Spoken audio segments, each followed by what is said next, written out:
తెలంగాణ రాజకీయాలలో ఇప్పుడు రైతు చుట్టూనే అసలు రాజకీయమంతా తిరుగుతోంది. వరి కొనుగోళ్లు, తరుగు, మిల్లర్ల అక్రమాలు, రైతుల ఇబ్బందులపై అధికార కాంగ్రెస్ ప్రభుత్వాన్ని బీజేపీ నేరుగా టార్గెట్ చేస్తోంది. రైతు గోసా, బీజేపీ భరోసా బస్సు యాత్రతో కమలం పార్టీ ఒక్కసారిగా క్షేత్రస్థాయిలో దూకుడు పెంచింది. ముఖ్యంగా గజ్వేల్ వరకు వెళ్లి రైతు సమస్యలపై పోరాటం చేయడం ఇప్పుడు తెలంగాణ రాజకీయాలలో హాట్ టాపిక్ గా మారింది.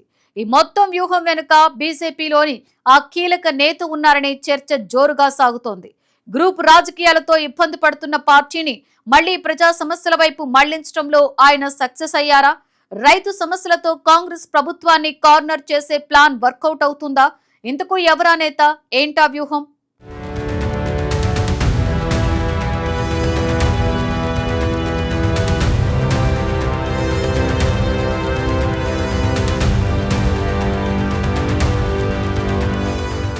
తెలంగాణ రాజకీయాల్లో ఇప్పుడు అసలు ప్రతిపక్షం ఎవరు? ప్రజా సమస్యలపై నిజంగా పోరాడుతోంది ఏ పార్టీ? రైతాంగం తరపున క్షేత్రస్థాయిలో నిలబడుతోంది ఎవరు అనే చర్చ మొదలైతే ప్రస్తుతం ఎక్కువగా వినిపిస్తున్న పేరు బీజేపీనే. ముఖ్యంగా కాంగ్రెస్ ప్రభుత్వం అధికారంలోకి వచ్చిన తర్వాత రైతులు ఎదుర్కొంటున్న సమస్యలను పెద్ద ఎత్తున ప్రజల్లోకి తీసుకువెళ్లడంలో తెలంగాణ బీజేపీ దూకుడు పెంచింది. అందులో భాగంగానే రాష్ట్ర వ్యాప్తంగా చేపట్టిన రైతు గోసా, బీజేపీ భరోసా బస్సు యాత్ర ఇప్పుడు తెలంగాణ రాజకీయాల్లో హాట్ టాపిక్ గా మారింది. రాష్ట్రంలో వరి, మొక్కజొన్న, జొన్నల కొనుగోళ్లలో జరుగుతున్న ఆలస్యం, కొనుగోలు కేంద్రాల వద్ద రైతులు పడుతున్న ఇబ్బందులు, మిల్లర్ల అక్రమాలు, తరుగు పేరిట క్వింటాలకు 4 కిలోల వరకు కోత విధిస్తూ రైతులను నష్టపరుస్తున్న అంశాలను ప్రధాన ఎజెండాగా తీసుకుని బీజేపీ ఈ యాత్రను ప్రారంభించింది. రైతు సమస్యలపై క్షేత్రస్థాయిలో పోరాటం చేయాలనే లక్ష్యంతో మొదలైన ఈ యాత్ర ఇప్పుడు రాజకీయంగా కూడా బీజేపీకి కొత్త ఊపునిచ్చిందనే చర్చ జరుగుతోంది. అయితే ఈ మొత్తం వ్యూహం వెనుక తెలంగాణ బీజేపీ శాసనసభాపక్ష నేత ఏలేటి మహేశ్వరరెడ్డి కీలక పాత్ర పోషించారనే అభిప్రాయం రాజకీయ వర్గాల్లో బలంగా వినిపిస్తోంది. గత కొంతకాలంగా తెలంగాణ బీజేపీలో గ్రూప్ రాజకీయాలు పెరిగిపోయాయని, నేతల మధ్య సమన్వయం తగ్గిపోయిందనే విమర్శలు వచ్చాయి. అలాంటి సమయంలో పార్టీని మళ్లీ ప్రజా సమస్యల దిశగా మళ్లించడం, ముఖ్యంగా రైతు అంశంపై అందర్నీ ఒక్కతాటిపైకి తీసుకురావడంలో ఏలేటి మహేశ్వరరెడ్డి వ్యూహం పనిచేసిందని పార్టీ వర్గాలే చెబుతున్నాయి.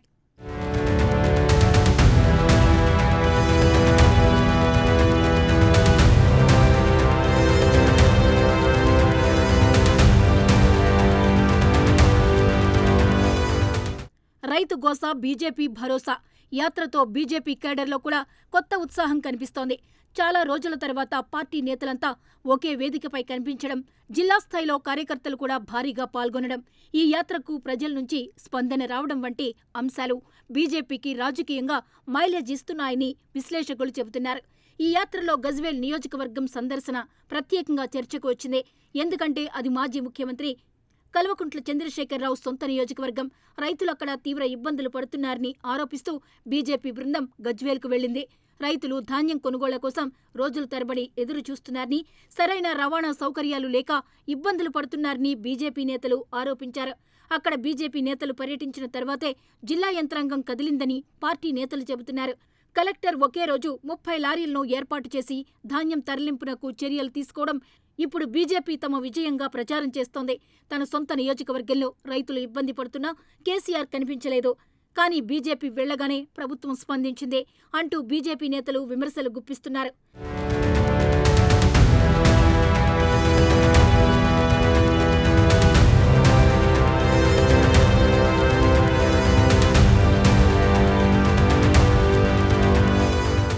ఇక ఇదే సమయంలో తెలంగాణలో కాంగ్రెస్ ప్రభుత్వంపై దూకుడు పెంచాలని బీజేపీ వ్యూహాత్మకంగా ముందుకెళ్తోందని చర్చ కూడా జరుగుతోంది. కేంద్రంలో వరుస విజయాలు.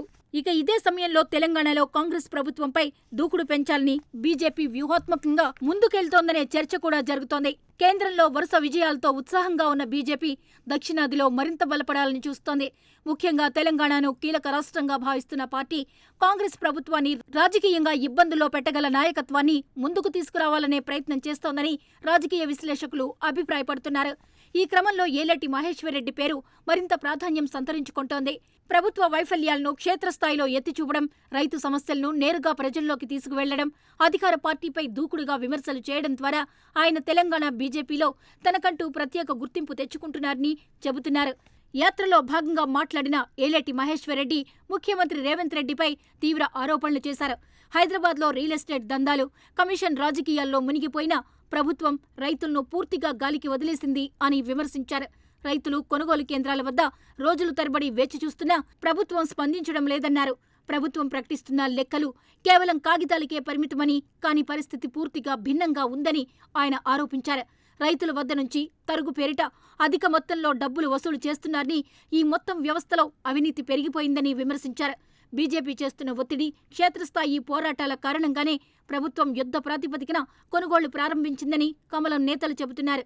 చివరకు మహిళా సంఘాలను కొనుగోలు ప్రక్రియలో భాగస్వామ్యం చేస్తామని ముఖ్యమంత్రి రేవంత్ రెడ్డి ప్రకటించడం కూడా బీజేపీ పోరాట ఫలితమేనని పార్టీ వర్గాలు పేర్కొంటున్నాయి. ఇక సారంగపూర్ మండల కేంద్రంలో నిర్వహించిన భారీ సభలో ఏలేటి మహేశ్వర్రెడ్డి చేసిన వ్యాఖ్యలు మరింత సంచలనంగా మారాయి.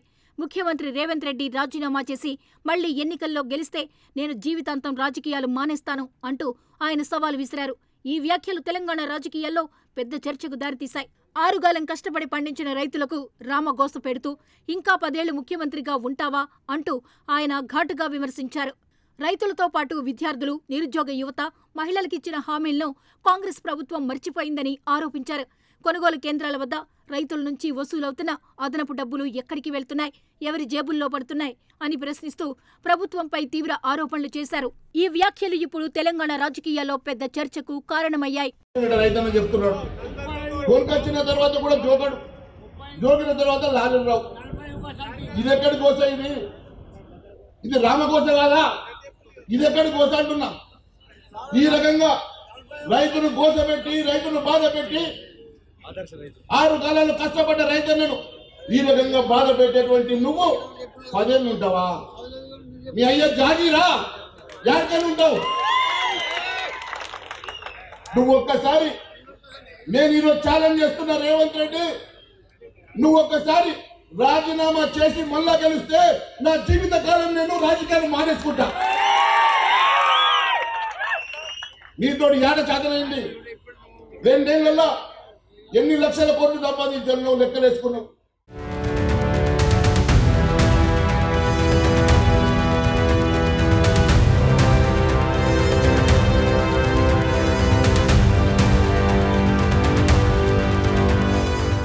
మొత్తానికి రైతు గోస, బీజేపీ భరోసా యాత్ర కేవలం రైతు సమస్యలకే పరిమితం కాలేదు.